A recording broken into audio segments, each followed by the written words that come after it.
going to be better for everyone. So that is there. But let me throw another one out there, and this is what we were talking when I was over in Cairo a couple weeks ago. I was talking to them about, which is this technology getting proper medical treatment, accurate medical treatment for people in developing countries that are not in these cities is absolutely critical. So this is where we as a company are really, really passionate about and where we want to see this technology.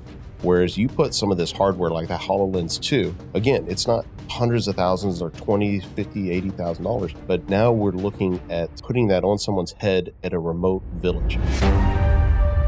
Our mission, and we choose to accept it, is 0 injuries and 0 environmental impact. A healthy workforce and environment is key to our nation's continued success. The Mission Zero podcast is a deep dive with the industry's top experts into the health, safety, and environmental aspects of today's workplace. Our mission is to be a platform for new ideas and strategies that, when implemented, will improve our safety, our environment, and how we govern our business. We are making the world safer, and we're going to have fun doing it.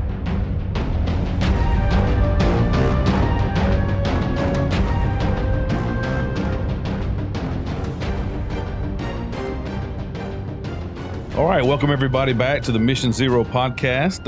Coming in hot after Memorial Day weekend early this morning. Guest today is Kent Harrington. He is the vice president of, and I'm going to get this right, Tienovix. Did I get it? Tienovix, yeah. All right. You didn't stumble on it, man. I had to say it a few times just to make sure I got it right.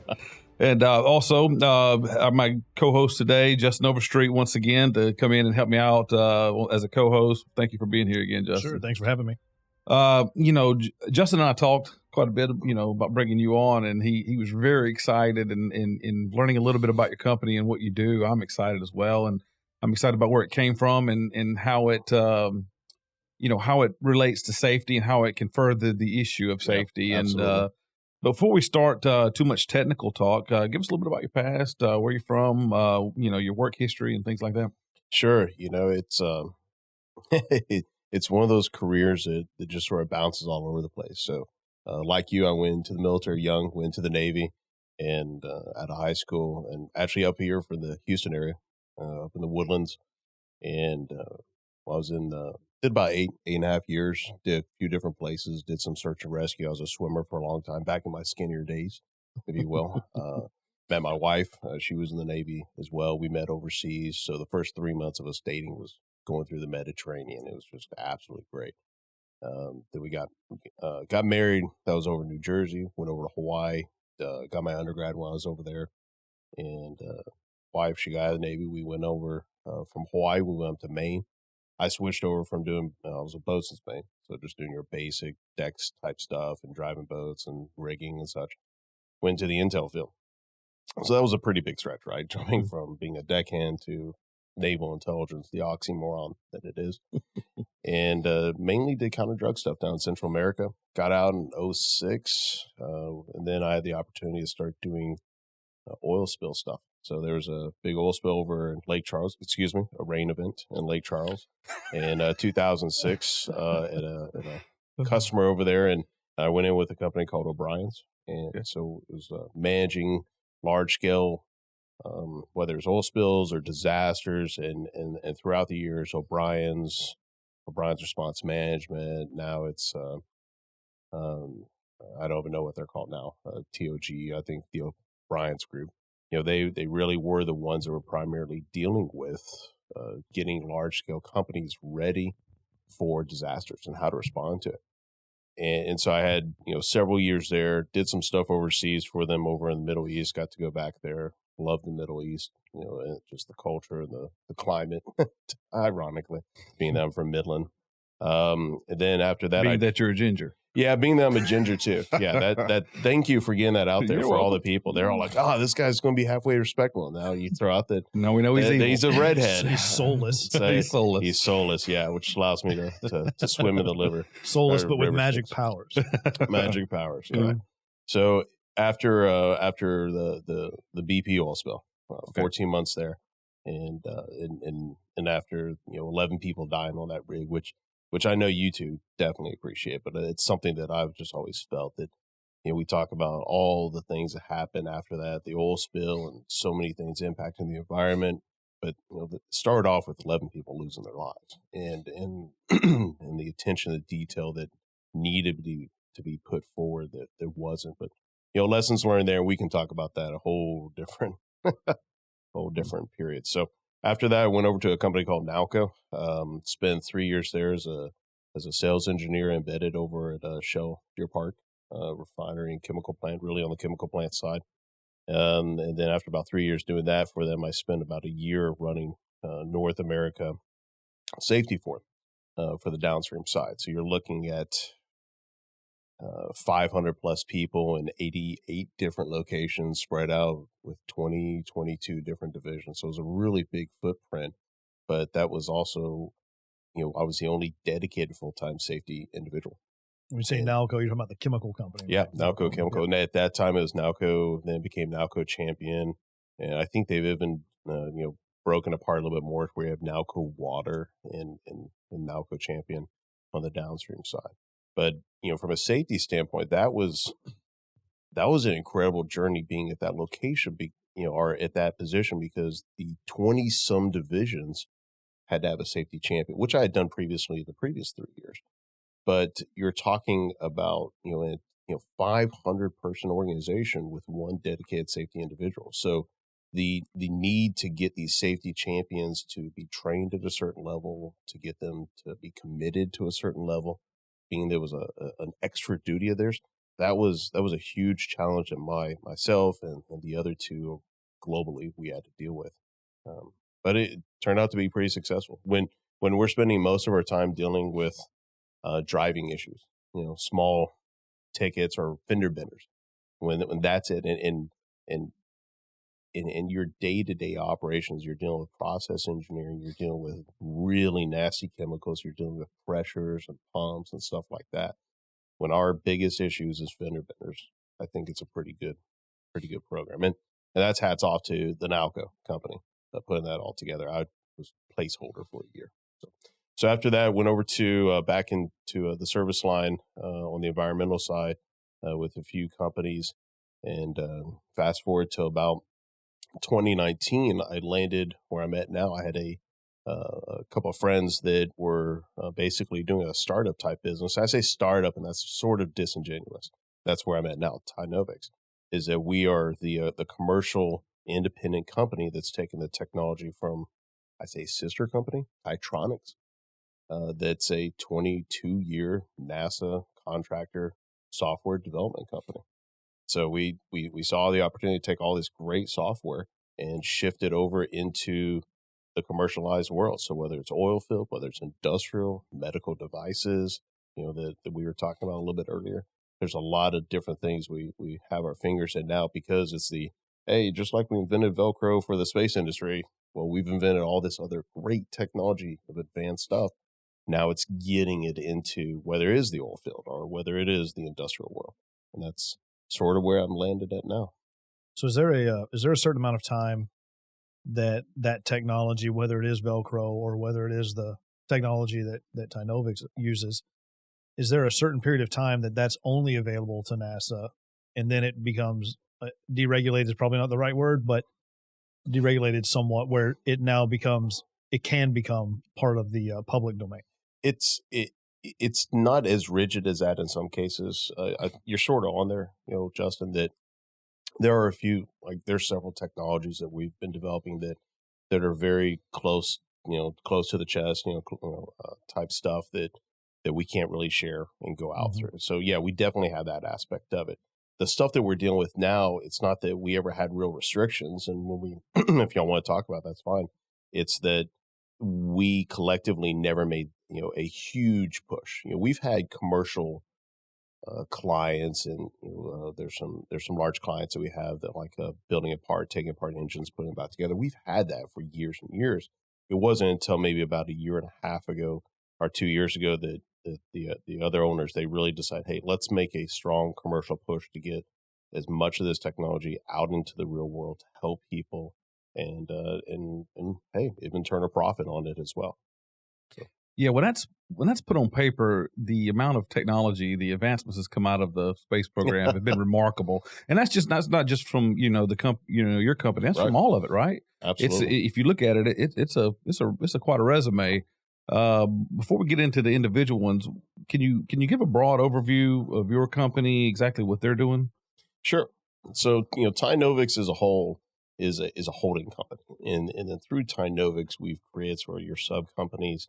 TOT, Tienovix Oilfield Technologies, which is what Justin and I are familiar with. And then we also have Vulcan, Vulcan for the medical device side. And then we have Tienovix Industrial Technologies, I think it is, our services, TIS.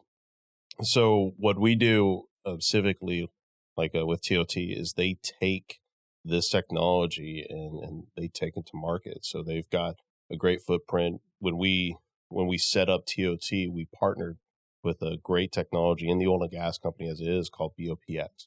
And so BOPX already had a good reputation on the upstream side of, especially on the offshore upstream side of taking, their testing technology to market. And so they already had that customer base. And so they were able to grab our technology, work with it, and then they take that to market. And that's specifically around like the augmented reality type world. And I know that's something that maybe not a lot of people understand when we talk about augmented reality.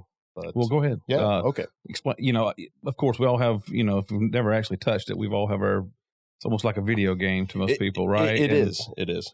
And so, I've seen a little bit of it on the commercial application, but I want you to explain it to the audience. No problem. So it's, first and foremost, it's really making the distinction between what most people know, which is VR, virtual reality, and augmented reality, and what the distinction is between the two. Virtual reality is something that we've all seen time and time again in movies. Ready Player One was a movie that came out a few years ago, and that was really built on the idea that the future, everybody would be in virtual reality. And if you've never seen it before, basically you wear something over your eyes and you can't see anything beyond it. It's just what you have over your eyes or ears as well. So that's virtual reality. And it can be as spectacular as you think you're sitting in this room, you put that on and you're on a roller coaster somewhere or you're flying through the sky. Everything 100% is virtual. Augmented reality is going back to that first keyword, which is augmented. So what we do, or what the industry does, is we take your ability to see this room right here, this coffee table that's in front of us, and through glasses, you're able to project an object onto that table in a 3D type of a world. So think of like a heads-up display, except instead of that heads-up display always being static and in front of you, this augmented reality, you're able to interact and walk around a 3-dimensional projection in front of it. Tony Stark level type stuff. The only difference between the Tony Stark movies and what we have is in Tony Stark, you didn't have to wear a visor, glasses, or HoloLens 2, which is what we use. Here, you have to use that because that projection is being done inside of those lenses that go over your eyes. So. Okay. So the applications for this, you've mentioned medical, you've mentioned oil field. What are the, what is the gambit of what, what are the applications, right? Yeah. So the applications start coming into the realization that this is a wearable computer and that you start really seeing that great symbiotic relationship between computers and the human. And I know Elon Musk has talked about this with his Neuralink and stuff, where they're basically putting it into your brain. Obviously, we're not talking about that. We're talking about a human-computer interface at a very basic level. And to give a little back history, if I can, the idea of augmented reality, a lot of people have seen it with the Pokemon Go. They can see it on their phone. Something being projected in front of it. Google Glasses tried to go at this a bunch of years ago, and you never really saw any good hardware. The software was okay. We were able to develop the software to deal with this, but it was the hardware itself that was really lacking until about 2015. In 2015, Microsoft came out with the HoloLens 1, the first generation, and it was leaps and bounds ahead of anyone else out there as far as hardware. And I remember seeing it from a distance, even when I was doing the emergency response stuff, that I'm like, wow, that is great. Because you're able to interact with the world around you, never being a believer that virtual reality would be the way that we would go. But you're able to interact with the world around you. But, okay, I'm in the oil and gas. It's not intrinsically safe. So it's not something that we'll be able to play with, going forward. Fast forward about 2 years or 3 or 4 years later to 2019. And Microsoft came out with the HoloLens 2, so the second generation. And man, as much as HoloLens 1 was a huge jump, second one was even better. And it just really upped the game, and no one else is out there even come close to that hardware. At the same time that the HoloLens 2 came out, Microsoft had already partnered with a company called Trimble, who's got a great reputation around the world of building construction technology, GPS stuff, if you're doing... if you're shooting, the areas because you need to get, depth and volume and such for like a dike area, surveying, excuse me. So Trimble took the hardware of the HoloLens 2 and put it into a helmet mounted iteration of it that's intrinsically safe, class 1 div 2. So in a real quick sweep, we got a second generation HoloLens 2, but then we also got a intrinsically safe version of it. That's early 2019. They started coming out at the end of 2019, which is whenever I came on board with Tienovix. And that's whenever you saw us really being able to see that we now have the hardware and we have the software. But I digress there. So let me get back to what you were asking is how does this really play into the safety world? Yeah. And that's from the wearable computer aspect of it. But also, eventually, I want you to, one of the questions is, I want you to talk about too, how not just the safety world. So tell me how it works everywhere. Yeah. So yeah, we can jump into that. Mm-hmm. Absolutely. The idea of where it can work. So, for example, in the manufacturing type world, when you're looking at an engine, and let me break down a little bit more of the capabilities of this hardware first, because then it can start introducing, as I know Justin went through a year and a half ago, all the other things that you can do with this. Well, and a year and a half ago, when you showed the technology to me, it was in the context of, hey, this technology has been in use in the International Space Station around a very critical process. Yep, process. Yep. And then we got to actually do that process. Mm-hmm. Obviously, not in space. It was a great disappointment. I thought you guys would give me the simulators and things like that. It didn't happen. And we can talk about that offline. But the application of this in the space station was what intrigued me. I was like, man, this technology, there's something to it if they're willing to use it there. Yeah. And so that was interesting to me. And then that application carried over into industry is what you guys were trying to capture, right? Right. In that part of the technology is really digitalization of procedures. And for, I know for the three of us sitting here and probably for a lot of your audience, digitalization of procedures is nothing new. We've been going down for the last couple of decades trying to get rid of the paper format and putting it something digitally to be able to capture it. A lot of people see that it manifests itself in the way of an iPad or a tablet. And to quote a good friend of mine, that's the heavier version of a piece of paper. You're still using your hands connecting it. Excuse me. You're still using your hands to control it. Whereas the augmented reality, it projects in front of you. It's a Microsoft product. So you're able to use your Word, you're able to use your Outlook. And really the way that most people interact with it is you have a screen that's being projected into your field of view. And you're able to move it around, resize it, bring up pictures, bring up PDFs, bring up schematics, all this information. When you say move it around, what do you mean by that? That. Yeah. So imagine that you have a regular computer monitor in front of you, and it's giving you that display. So it's just floating there in the air, and then the hardware tracks your hand movements, and that's one of the ways you interact with it. So does it require some type of glove? No, it doesn't require gloves. It works with gloves if you need to. So if you're out and having to wear safety gloves. but it tracks your digits. And so through just grabbing something with your hand, an imaginary screen in front of you, you're able to move it around, or you can move it from a distance, like you have a mouse pointer.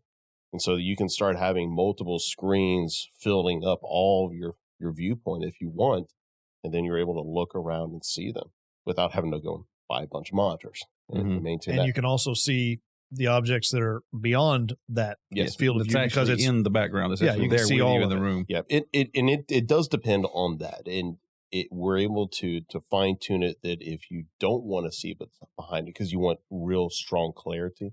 Like when we were talking about the medical device, we have the ability to grab ultrasound images and project them in your field of view. So if you've ever gone and seen the ultrasound machines, one, they're typically very large.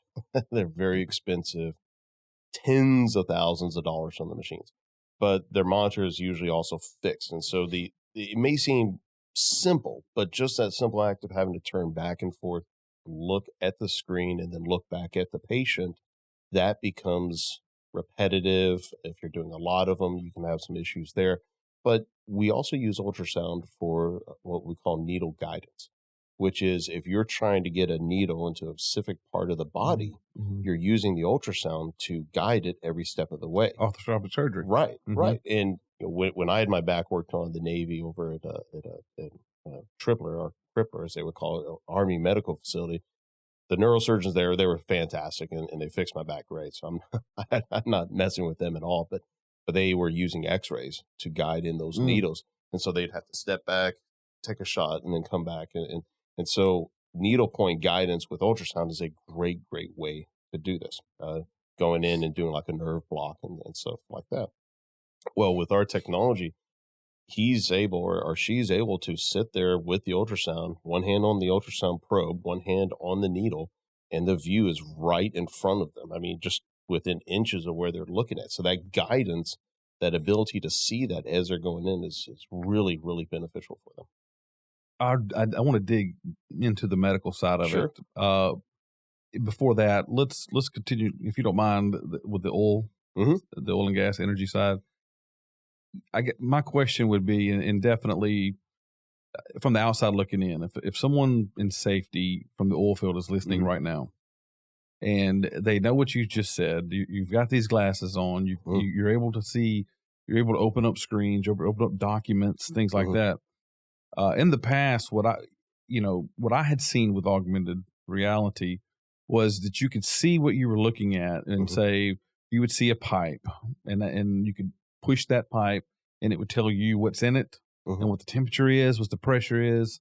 One of my questions is that kind of what it does? But generally, my question is, a worker's on the rig floor, right? Tell me what your technology is doing safety wise, and tell me what they can do. So it's from a let me start with the broader thing of what it does from a safety is less people on board. So because you have that first person view, intrinsically safe, and they're able to wear it, we've got customers that don't have to fly out that OEM reps anymore, because now they can put this on and they can get into telecommunications conference with them, right? And bring in as many different engineers from Netherlands, from India, from the United States, all the time while they're sitting there offshore in Malaysia.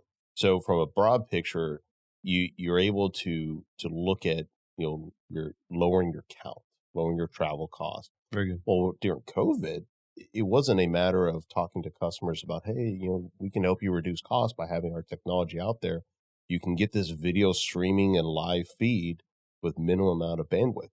And so now you're going to save money. No, the conversation wasn't that. It was they can't fly people out there because of COVID. And you still have a lot of countries that are locked down. So one of our first good customers, they could not get their repair engineers on site, and a turnaround was going to be stopped because of it. And by working with them, they were able to get, the rig itself, the hard hat, over there. And they were able to guide those local mechanics into how to fix those valves.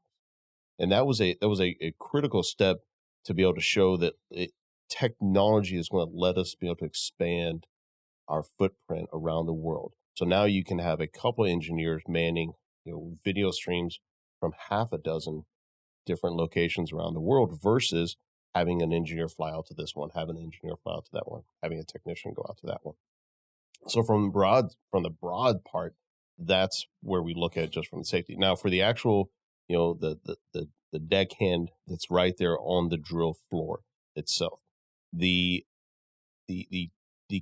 quickest way that we've been able to show its impact on safety is that you have access to any of the information you may need right away without having to deal with paper, without having to deal with, if it's going to get wet, whatever happens there. So that's a small part. But when you start looking at combining it with procedures and that's what we talked about a little bit earlier, the digital procedures, then you know that rig hand is doing step 1, step 2, step 3, step 4.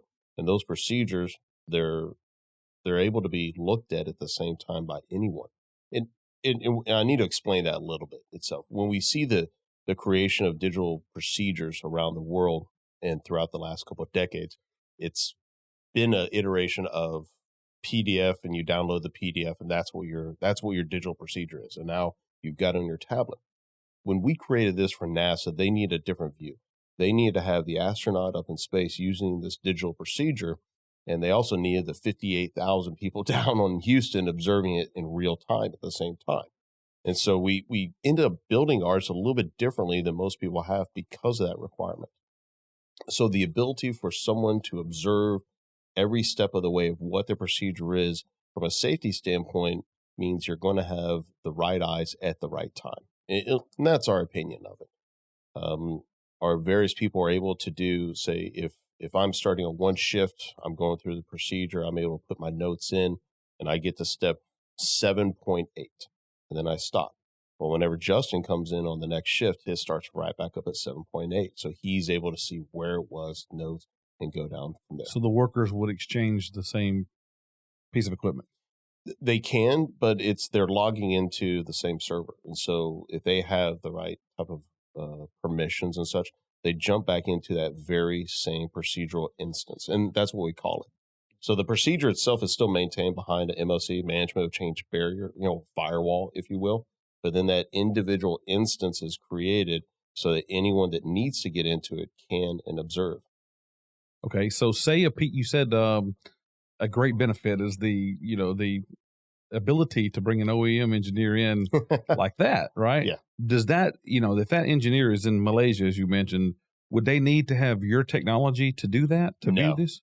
No. The only person that would need, and I say the technology, I think you mean hardware. Yeah, hardware. I'm sorry. Yeah, hardware. So it's and we're not a hardware manufacturer. And I guess to sort of sum it up, our technology, our software technology works. It's on any various types of hardware. Hololens 2 is just the best one out there right now. If the Apple version of it, Apple Eyes or whatever they call it, comes out tomorrow and it meets all of it and it's better, we'll start looking at the transition there. But no, the engineers, they just need to have a computer with internet access or a phone. I mean, Justin, I don't know if you were able to see it, but right now, whenever we work with customers or when we show it to new customers, the great thing is, put the hard hat on your head and you and I get on a call and I'm using my phone to do the call.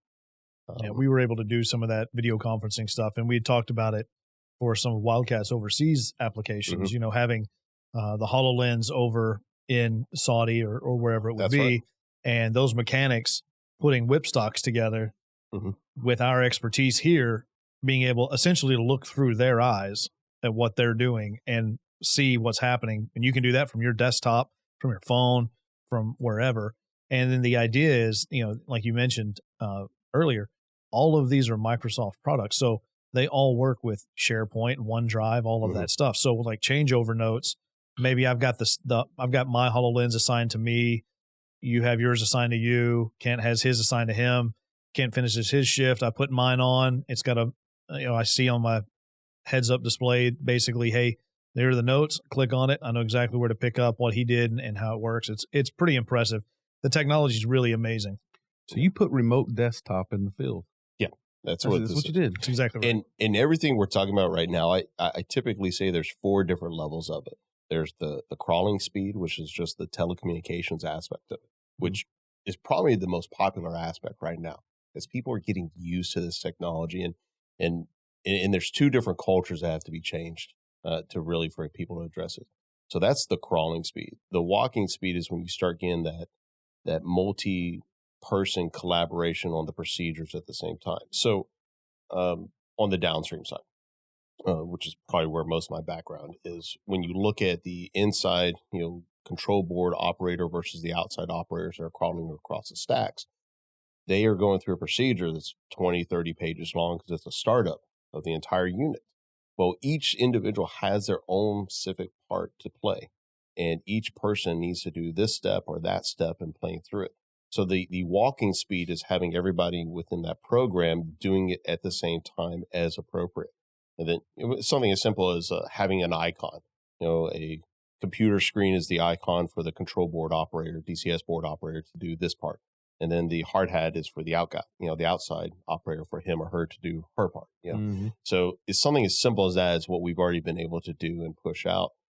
But it eliminates the need to be over the radio as much. It eliminates those mistakes that happen because now, okay, oh wait, I'm trying to listen in. It's again the radio call from the inside operator. I'm supposed to be doing pump 67 instead of pump 68. Those things start becoming eliminated because now it's being projected in front of his field of view, or chat windows being projected in front of his field of view to do this one or that one. Or he isn't quite sure of the location, so he's able to bring up a map, or he's able to bring up the image of the pump itself because of training. And there's a whole world of training that we've been going down with various customers about getting people used to seeing things. So your training of an outside operator goes from 6 months down to 6 weeks type stuff. So that's just the walking speed. The running speed is when we start bringing in third-party data into those procedures.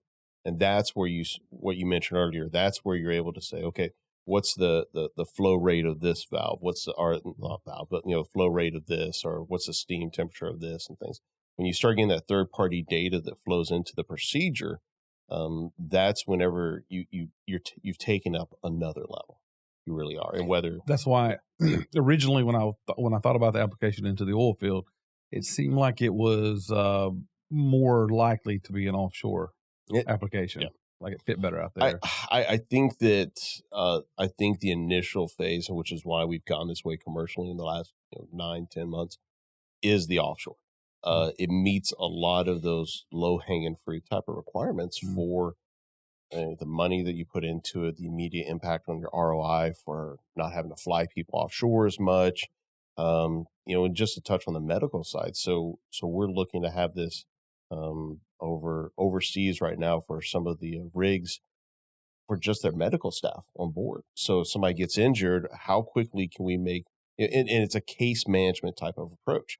How quickly can we determine if we can treat that individual through a first aid on board, or if we need to start flying them back on a helicopter?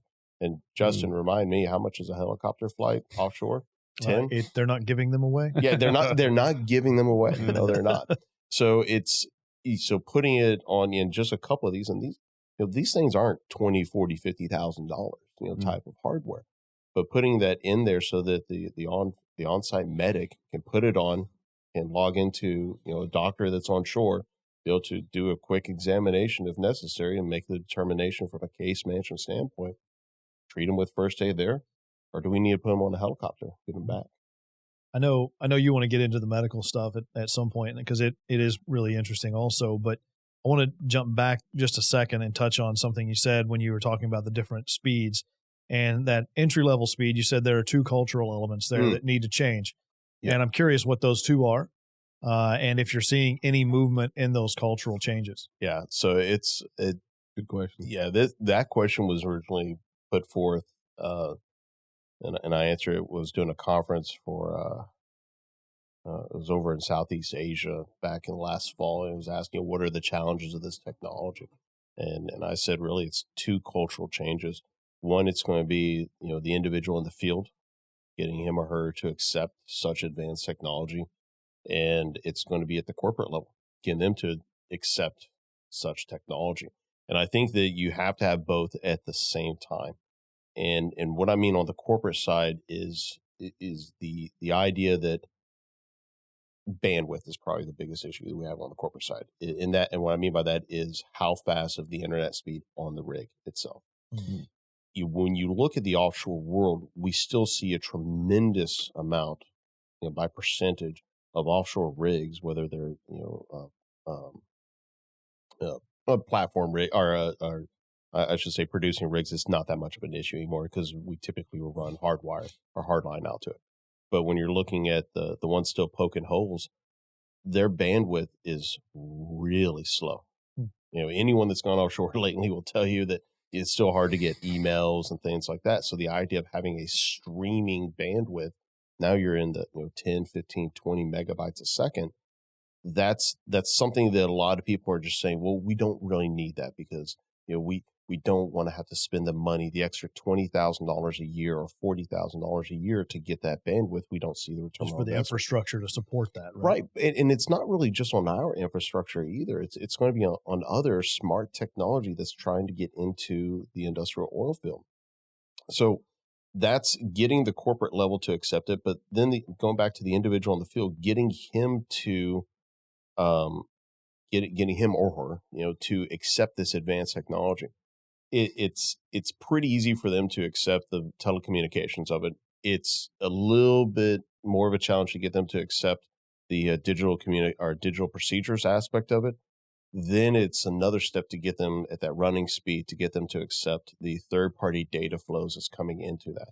So what you witnessed or what you used down at the NASA facility a year and a half ago was your procedure was being updated as you were flipping the switches on that board. Correct. And so that data from that switch was going into our server and then being populated correctly into that procedure to move it to step 2. So step 1.1 tells you to flip this switch. You flip it, procedure automatically takes you to step 2.2, 1.2, 1.3. And one of the interesting things, Jeff, that it would do is if the switch was outside of your field of view, there would be an arrow moving that direction to point you, hey, look over here, dummy. It's over here. And that's the fourth level, the Tony Stark level, right? That's where you start getting 3D guidance and interaction. Yeah. When we look at what we can do now with the hardware and the software capabilities, is we can take an entire unit of a refinery or chemical plant, not the entire refinery chemical plant. We'd have to break that down. Well, you can take the entire unit that's city block size. We can put all the piping into the into the headset. We can put all of the feeds into it, even to the point where you can have that DCS controller outside manipulating the controls. I say manipulating, working the controls as necessary. You can run an entire unit off of this. You absolutely could. And even from the safety standpoint, is you can have those artificial walls that this is an H2S area. As you walk up to it, it materializes in front of you and says, do not go in until you've almost confirmed. Like a virtual fence, right? Right. It's a virtual fence. So when we talk about safety capabilities, and I know this is probably the neatest part of all of it, but I thought we had to build all this groundwork to get up to it, is, when we talk about safety capabilities and where this technology is going, and when you start bringing in stuff like AI and deep machine learning, here's the near future of what's really going to look like. Is that you're going to have everybody wearing these things because everybody's going to need to be tied into the system. And I don't mean that everybody's on the same system, but every company will have their own version of it to have that smart worker. But you're going to be able to do, is you do your morning safety brief as you're getting your JSA. You're going to run your JSA through this. And you're going to walk the area. So if you're the supervisor, if you're the safety guy or whatever, you're going to walk the area and you're going to pinpoint safety hazards as you walk through. That chair over there, that's a safety hazard. We'll drop down menu. Well, what is it? It's a chair. And then all the appropriate issues or all the appropriate risks that are associated with it, trip hazard or all those things will auto-populate. And then, so you're building your JSA off of this as you walk around, and you may be taking pictures to associate with it. But then when you come back, you then spread it out to the rest of your team as the JSA. But then the location of all that is uploaded at the same time. So you don't need to know about a trip hazard that's 200 yards away. But when you're getting closer to it, you start getting a warning that's flashing up in front of it. Hey, you're approaching this trip hazard. This is the threat you need to be looking out for. And when you combine that with the ability to sort of scan the area, then you start picking up, hey, is this a trip hazard over here? The system alerts you there is a potential trip hazard because it recognizes it through deep machine learning. Now it's asking you to confirm it. Yes, it is. Boom. You broadcast it out to everybody else. Now a brand new trip hazard has come into place that everybody can see in real time. Right. So with the machine learning, the big data capabilities, all of that, then the software becomes predictive in nature, right? It can start prompting you, hey, are you sure that's not a trip hazard?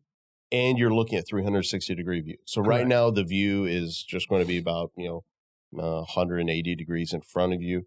But as we start seeing the next level of hardware that comes out, it's going to be easy to get extra sensors around.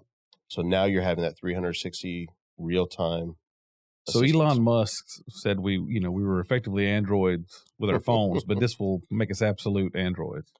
I mean, there's cyborgs. Cyborgs, not androids. I think he said that we were symbiotic with it because of our phones. So what he was referencing to, his referencing or his argument was people are worried about the Neuralink, and they're worried about the computer being a part of your life and that AI and all the worries there. And already is. Yeah, he was making that point, I think. And not to speak to him too much, but he was like, hey, guys, it's already here. Look at your phone. We're already in a symbiotic relationship with it. Well, something you said tipped off to me because, I was looking for, how would you exactly sell this? How would you exactly convince people of the benefits? But now I saw with this generation, in studying and putting together safety plans, and I know just seen this, most of the injuries come from green hats. Yes.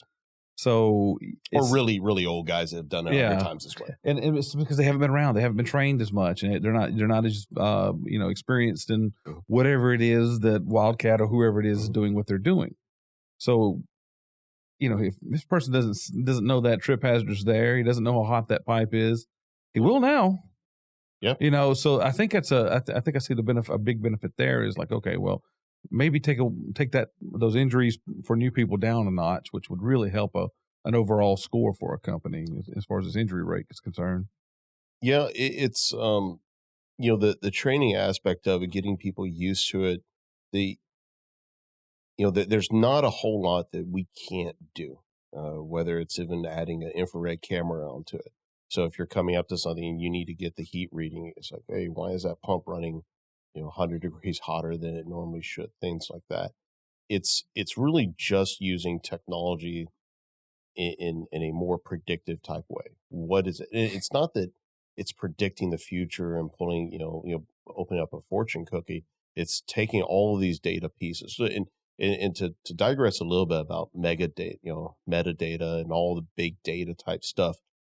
This was an issue we ran into in the intelligence business, and that was 15 years ago. We have so much data coming in that there's no way we can process all of it. And people say, well, that's what supercomputers are for. I'm like, yeah, but you still need to have a laser focus on what you're trying to achieve out of it. So when we start bringing in all this data, we get those greenhorns that are out there, and we want to keep them safe until they can learn how to operate. We've got to be able to get all that data and put it in front of their eyes, in a way that they can use it, and that they can be in that symbiotic relationship with technology. So. Do you have any type of case study or anything that a potential customer, someone interested in your company from the oil field or the energy business could see, or do you have anything published? I know that we're working on a couple of, we don't call them case studies on the medical side, but I know we're working on a couple of papers on the medical side. As far as like a white paper on the oil and gas side, I think I saw. I don't know yet. Is it hydro drill or? So hydro drilling. Yeah, they're an Italian drill company. Okay. We did some good work with them. I don't think I ever got around to having the time to put it down on paper on what the scenarios were. I know it's in our queue to have things done. I do know one that. One of the few things you got to get done. Yeah, one of the few things. I will say, and I know keep staying in oil and gas, even though we say they're not going to, but it is a really interesting application and definitely the future, I think. But one of the limitations too is going to be just the fact that a lot of the population in the industry are not real technologically savvy, especially as you get closer to the drill bit, right? Yeah. And that if I were looking at it, again, talking about that corporate change, right? If I was looking at it from a corporate strategy standpoint, that would be one sticking point for me. Okay, this is really cool. How are we going to teach the guys to intuitively be able to use this, and how easy is that? So have you guys begun to bridge that gap and figure out exactly how to streamline teaching someone to just use the software within the hardware? Yeah, that's a good question. We definitely took our lumps in when we went to training, and there's a wide spectrum of people training. Are people out there? There's people that are still using the flip phones that just aren't really into technology, all the way up to kids. You put this thing on my daughter's head, and 13 years old, in 10 minutes she was far more productive than most people that go through it. It's really just the very nature of, because it's Microsoft, it's very intuitive, and I think that's why we start with that crawling speed. Right, we start with the crawling speed, just get the telecommunications aspect up and going, and then we start looking at migrating up to the walking speed about how they interact with those procedures. And I think it's really important, and I think a lot of your listeners everybody will appreciate that. This is that people don't like change unless they can see a really great benefit. And any time that we're trying to get them to move on to something else, they first have to fire what they're currently doing.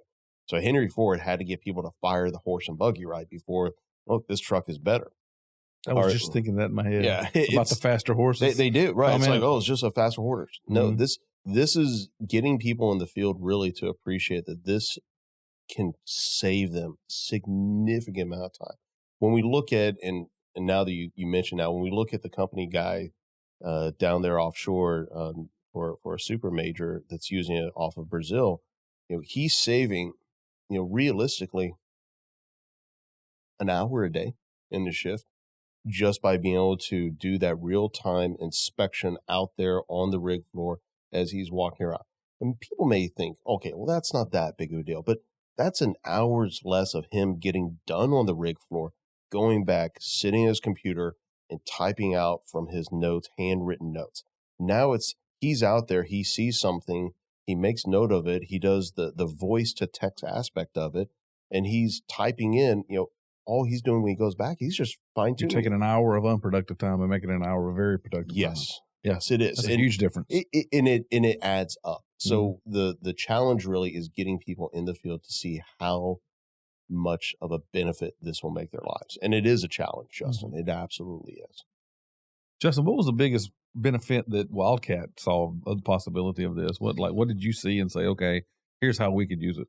Yeah, we really like the idea of being able to remotely run procedures with people who are maybe less experienced with putting equipment together, that kind of stuff. The idea of being able to assemble components overseas with expert assistance here in the States, that was a real benefit. And then just, I thought the technology was really cool. I love technology anyway. And so it was an opportunity to really think about, where are we going as an industry? Where are we going as a segment of the industry, meaning safety? And how do you, like we were talking about just before this, and we said if you're just the, clipboard carrying checklist safety person, which there's benefit in that to an extent, your days are probably numbered, and they're numbered by technology. And so the idea that you need to begin to think beyond what we're doing now excited me as well. And these guys were fantastic to work with and look at their technology. We got to really play with a lot of things. The idea that you could send a fully rendered image in front of you, completely deconstruct that image and rebuild it was really interesting because you're rebuilding a virtual image that's in front of you. But in terms, like he talked about, in terms of reducing that training time or training speed from 6 months, for a mechanic down to 6 weeks, well, that's because he's getting to completely break down and rebuild whatever he's a mechanic for with no cost to not getting that right. Yeah. So it's pretty incredible benefit from that aspect. And I'll even take you further that you haven't seen yet, Justin, is one of our customers. We've got like the piece of machinery. So we'll call it a pump, right? So on that pump, we've got all the various parts already identified. So you're able, the procedures that they have puts that pump, or it replaces this part, replaces that part. So it tells you with the 3D holographs, pick up this piece and move it over. And it's each individual step as you go through it. And then at the very end, you're able to see it all put together, but then you can basically have it expand outward each individual part. And then you're able to touch each individual, whether it's O-ring or screw or bolt or anything. And what that does is it then calls, and I'm using a little technical terms here, it calls through an API another company's data system. So in this case, we're calling their part systems from their SAP. And so then we're able to get that individual part, all the information that we want. And then we can send it to their ordering service. So it may seem like a very simple thing, because for most of us lugheads, it's, hey, push button work. But the complexities of being able to use that 3D image sitting here in front of us next to the pump, and like, oh man, I'm inspecting this pump and this O-ring is out. I can look over to my left, I can touch that O-ring. It brings up, this is the O-ring, and then it can show you how much is in stock and where it is. It's out of stock. You hit another button, and then it goes to that company's ordering system to order that part to be able to be sent to you. That is 30 seconds in the field, 3 hours back in the office on the phone. Did you just tell us you also can greatly help supply chain? Yeah. Okay. Yeah, absolutely. Okay. So supply chain, whether it's SAP, IBM, Maximo, a few different things. I know we looked real heavily at y'all supply chain and how to integrate into it as well. It really is one of those things where when you sit down and you start thinking about it, your brain goes a million different places on how this could help.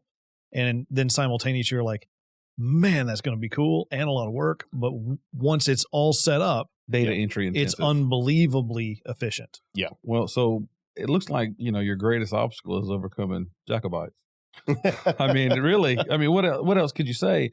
It would be, it's almost getting to the point where, like Justin says, this is the future. You said it too. This is it's going to go there. Your resistance is to your own detriment. It's just like all the other things in technology. Your resistance is, you're just going to be left behind. Yeah. So, moving on from the oil and gas. Sure. Finally. Yeah. Sorry. That's on me, I guess. No, absolutely on Justin. No, I can blame him. Justin. I get blamed for most everything, so I'm used to it. I'm good. We talked initially, you said, you'd given us a little bit about the needle guidance, and that's really cool. What other, benefits can you, how can you help the medical community, or how are you helping the medical community? So it's, and so we've got IP on this. So we've got the patents that have been issued. So I don't have to worry about like tiptoeing around too much.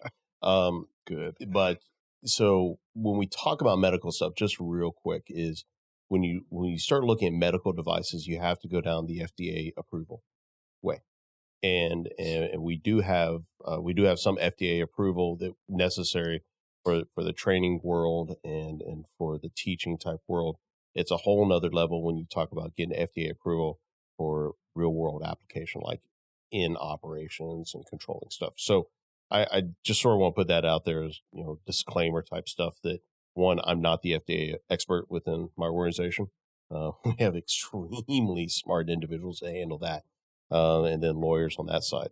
But when we start looking at the capabilities of what Vulcan, and that's our medical device line, because, I work with a bunch of NASA guys and girls that are extremely smart. So things like Vulcan come up as names. So on the Vulcan, it's a good name. Yeah, it's an excellent name, and a trademark name at that. So on the Vulcan side, what we're able to do is primarily we're centered around the ultrasound wave. And for me as a lug nut, I didn't understand that ultrasounds was for anything beyond looking at, tiny babies. and with our twins, we did a lot of ultrasounds as they were growing. So, but within the world of the medical or within the medical world, ultrasounds have a tremendous amount of use. It's being used in all different types of applications, to get imagery itself, whether it's with the veins, it's hearts. There's the FAST scan, the Efas scan, where basically you're looking for voids after a trauma incident to see if there's any internal bleeding. And you're looking around the lungs, you're looking around the heart, things like that, because those internal bleedings are very, very dangerous, and we have to look at that immediately. So ultrasound has a lot of great applications beyond the OBGYN world, which again, I didn't know because I wasn't into it. What our technology does is it does a lot of the similar stuff that we just talked about, which is it projects in front of you. When you're in front of a patient, you're able to have an easy to see viewing screen of the ultrasound. So the doctor or the sonographer, whoever it is, doesn't have to constantly go back and forth with their head. For the needle guidance, they're able to see in what we call our chief medical officer. He's the one that coined it. It's not hands off, it's hands on, because you're able to keep your hands on the patient while you have all your data, right in front of you in your field of view. That's their crawling speed. When we start looking at the walking speed and the running speed, that's when we get our AI, the artificial intelligence that we created. And it's a deep machine learning version of it. And just real quick, AI gets tossed around a lot. And vast majority, in my humble opinion, it's not AI. Yeah. Well, it's fear instilling. Well, it's not so much the fear instilling, but people use it as a marketing thing. Is what I'm saying. Is that like, oh yeah, we got true AI, that we're like, it's not AI. When we talk about deep machine learning, we're talking about data recognition, and most often it's used as imagery recognition.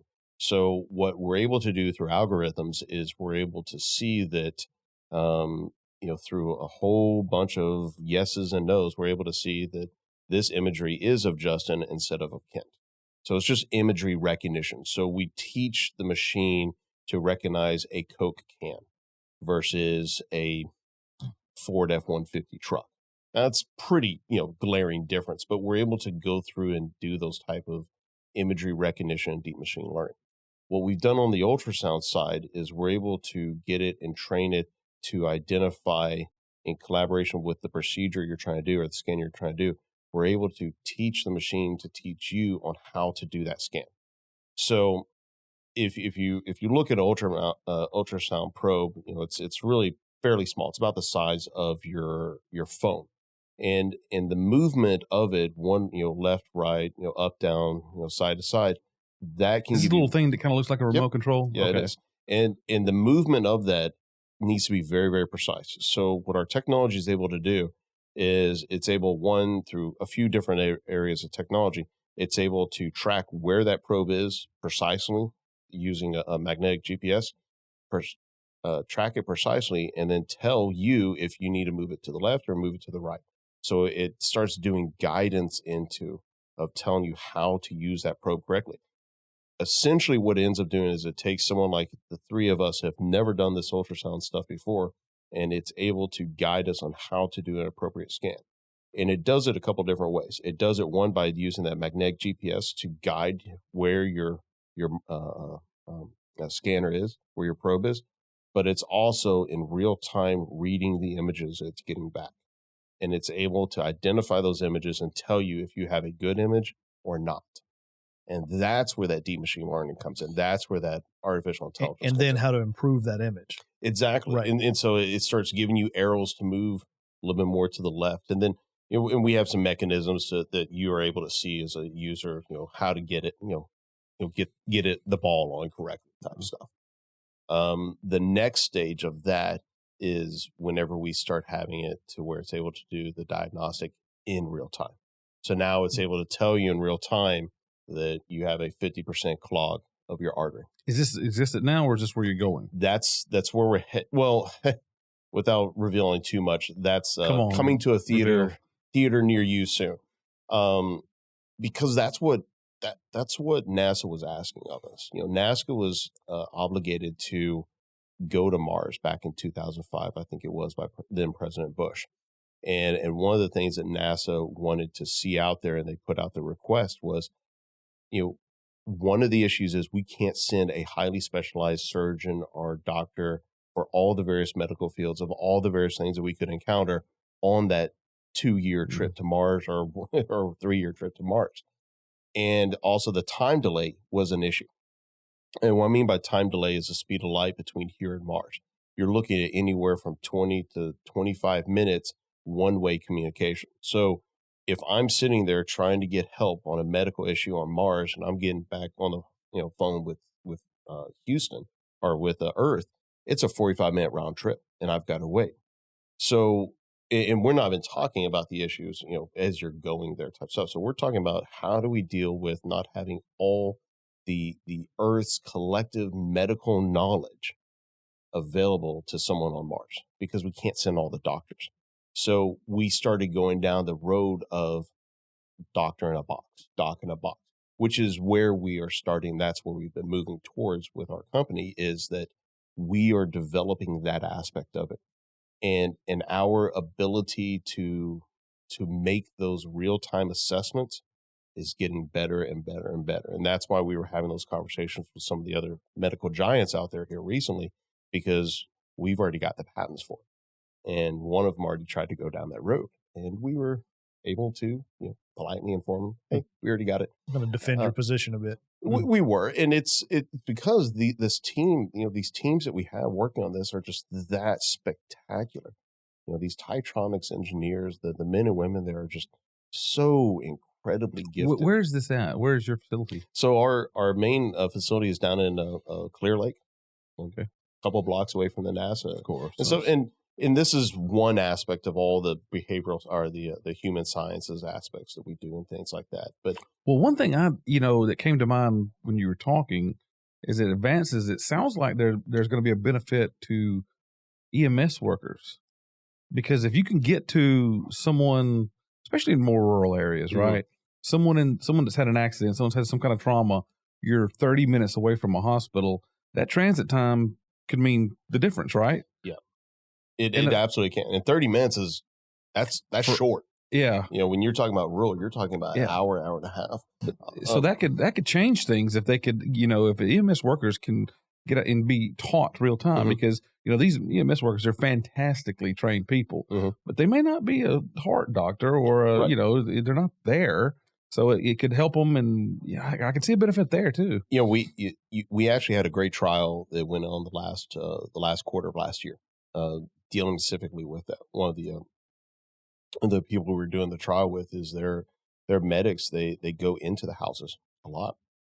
So being able to do that ultrasound there in the house and be able to they're not reading the images, but they're capturing the great images. When you're looking at 30% of ultrasound images need to be reshot, that's a 30% failure rate of people. So you're talking about delay in seeing what's wrong with them. You're talking about cost of redoing this. There's a whole list of things that if you get a great ultrasound shot in the start, it's going to be better for everyone. So that is there. But let me throw another one out there. And this is what we were talking when I was over in Cairo a couple weeks ago. I was talking to them about, which is this technology getting proper medical treatment, accurate medical treatment for people in developing countries that are not in these cities is absolutely critical. So this is where we as a company are really, really passionate about and where we want to see this technology.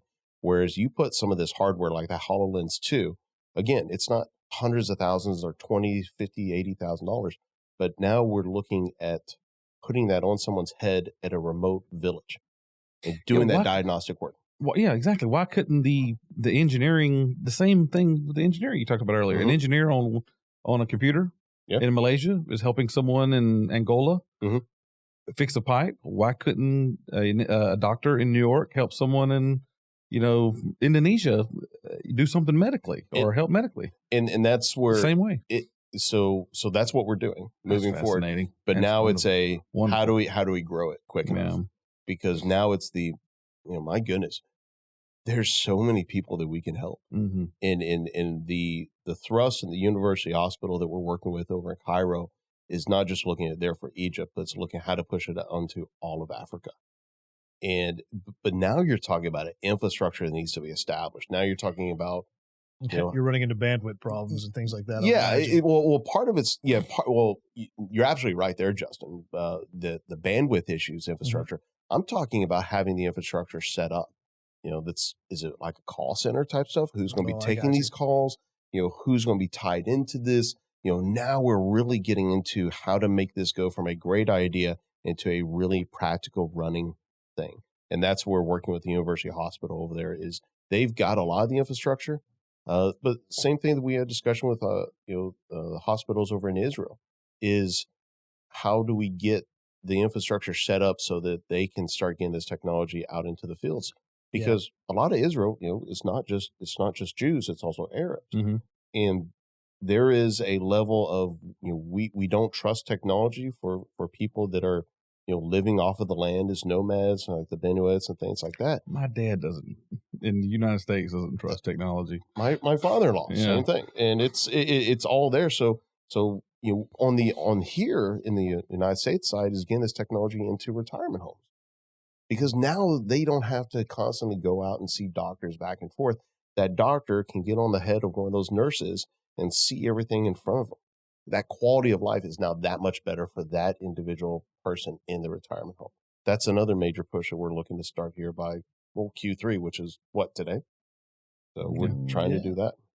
There's a lot going on the medical field side because it just makes sense. Yeah. So that is, I'm glad you came here to talk about Justin and I, like I said, we're associated with the oil field. Yeah.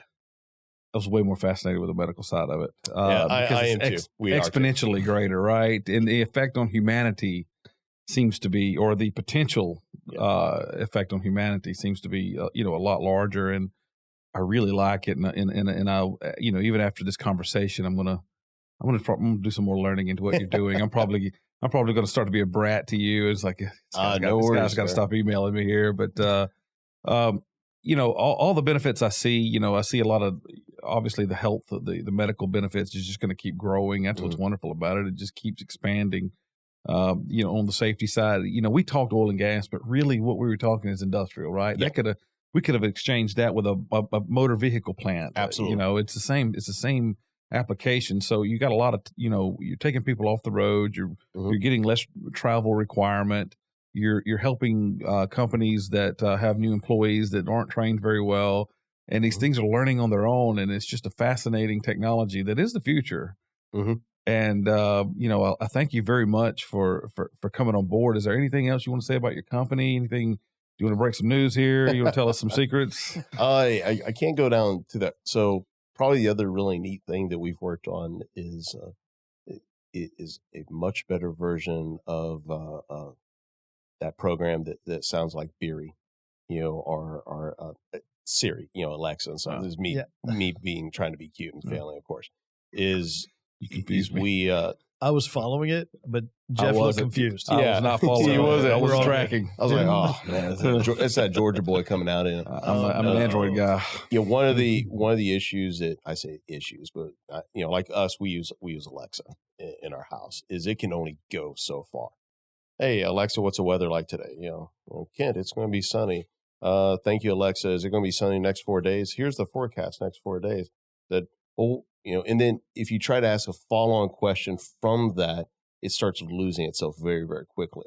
Our software that we developed on that it keeps going and going and going. And it's a much, much smoother way of talking, much more casual.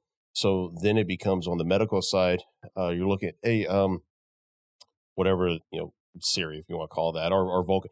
Vulcan, bring me a patient number 2758. Let me bring up the x-rays from 2 weeks ago.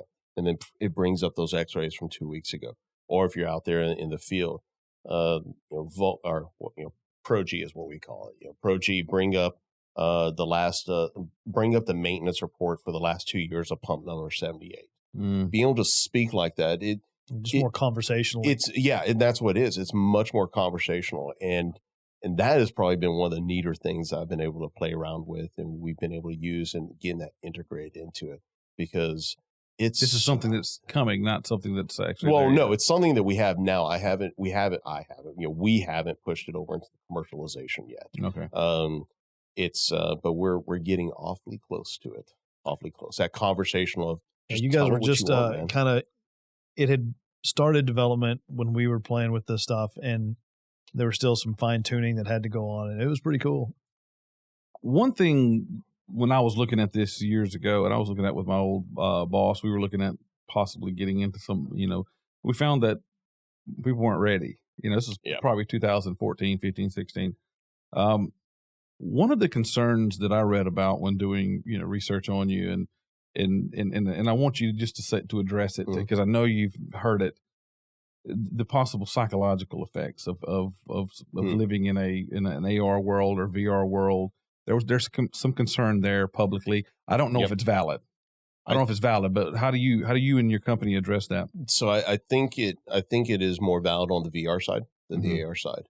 And we do a lot of VR stuff as well, training environments. We did one scenario, I think it was for around here, it was for hazmat training. Basically, there was a big chemical spill back 20, 30, 40 years ago on 610. We basically recreate that whole thing. And so you can go through training as a medical person that arrived on the scene, the policeman that arrived on the scene first, things like that. So I think that is something that is a little bit more real when it comes to the VR side, because you can be so lost in it. I don't think it's going to go that far on the VR side until we have the quality of imagery that you forget what you're looking at. Almost the Ready Player One stuff where you're wearing a suit that you feel you're completely immersed in it. That'll be a problem. And I mean, we do have haptic feedback. That's basically, you can have feedback now on things. Like if you're grabbing something, it feels like you're grabbing something through like gloves and such. The suit that you're talking about, it's like the entire body. So if somebody in the game touches you on the shoulder, I think from there you do have that. I don't think you're going to see it from the augmented side. And it's because you're still in the real world. You're still able to see everything. So I was reading a psychologist, and I can't remember, I know they're from Europe, but he was talking about depression, or she was talking about depression. And her theory, and I like the theory a lot. The theory was the reason why we're so anxious and so depressed is because we haven't adapted to how quickly life got so much easier and safer. And we cannot handle it, so we create problems in our head. And she backed this up a lot. I think you just summed up the entire U.S. political debates back and forth, is us creating problems in our head. Well, yeah. Well, if you think about it, it is, because we do fret over. People are committing suicide over things that shouldn't be thought about for more than an hour. Yeah. So it is the case, and I wonder, going down the path Justin just mentioned, is it, how advanced can we get too quickly, and is it going to really mess with our psyche and who we are as an animal, right? Yeah, I'll tell you what, that is a age old question of when is technology helping us too much? Yeah. And in sci-fi, in the science fiction genre, they address this a lot. Have we gone too far? And it's not uncommon, in that genre to see the people that are trying to stick to their roots, and they're not about advanced technology and stuff like that. I think that there's some truth to that. I think collectively, we as a society, we only go so far back when we talk about history we only go so back to look to what's applicable to us. So, the human life is a very short time span, 60, 80 years. But when we look at how technology is advanced over the last, 2,000 years and such, that's where and I'm not making sense on this, so let me rephrase all this stuff. We as humans do a really poor job of learning from the people that came before us. And so each generation that we have, like our kids and such, they are seeing stuff, of course, for the first time. And we do a poor job of teaching them how we got there and what we had to go through. And I would even argue that in today's world, we do a worse job of teaching that history. We're removing history and we go down a whole digressive session, you and I talking about this, but good or bad, history needs to be taught. And my education, my undergrad work and the little bit of postgrad stuff I did is history. I'm a historian by education. There's something I want to talk to you Sure. offline after that. But because right now we're out of time. So, Kent, thank you so very much for coming on. This conversation is fascinating. It went a direction and information I didn't know was even going to come. So I'm really thankful you come. Justin Overstreet, once again, fantastic co-host with me. Thank you for being here. Sure. Tienovix, can you tell us a little bit about where the listeners can get information on your company? Absolutely. So just go to our website, www.tienovix.com. That's TIENOVIX.com. And we're real proud of what we do. I think they're going to be interested. I think they're going to love it. Thank you very much, sir. And that's all. Thanks, guys. Thank you for listening. We hope you enjoyed the show and accept the mission. Please subscribe to the Mission Zero podcast on your preferred streaming service and be sure to give us a 5-star review.